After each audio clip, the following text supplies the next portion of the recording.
ফুলেল শ্রদ্ধায় সিক্ত হয়ে সুপ্রিম কোর্ট থেকে চিরবিদায় নিলেন সাবেক অ্যাটর্নি জেনারেল এবং সিনিয়র আইনজীবী এজে মোহাম্মদ আলী।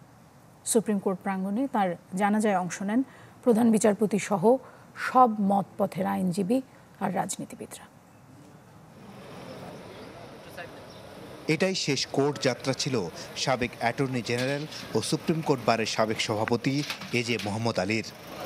এর আগে যেদিন সবশেষ সুপ্রিম কোর্টে আসেন সেদিন ছিল ৩ এপ্রিল।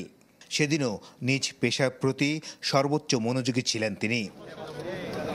শনিবার তার দীর্ঘদিনের কর্মক্ষেত্র সুপ্রিম কোর্টে আনা হয় মরদেহ।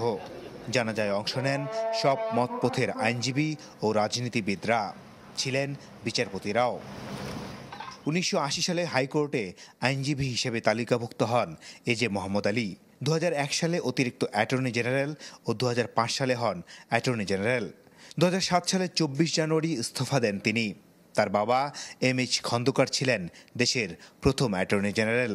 কোর্টের প্রতি, কোর্টের আইনজীবীদের প্রতি তার সর্বদা আবেগ ও ভালোবাসা ছিল। This situation is a great loss for me, my family and the legal fraternity. Supreme court আইনজীবী সমিতির সভাপতি ও বাংলাদেশ বার কাউন্সিলের নির্বাহী পর্ষদের চেয়ারম্যান হিসেবে দায়িত্ব পালনও করেছেন এজে মোহাম্মদ আলী। তার মৃত্যুতে আমরা গভীরভাবে শোকাহত এবং আমরা মনে করি যে তিনি একজন সজ্জন মানুষ ছিলেন, ভালো আইনজীবী ছিলেন। তার এই মৃত্যুতে আইন জগতে একটা শূন্যতা সৃষ্টি হবে।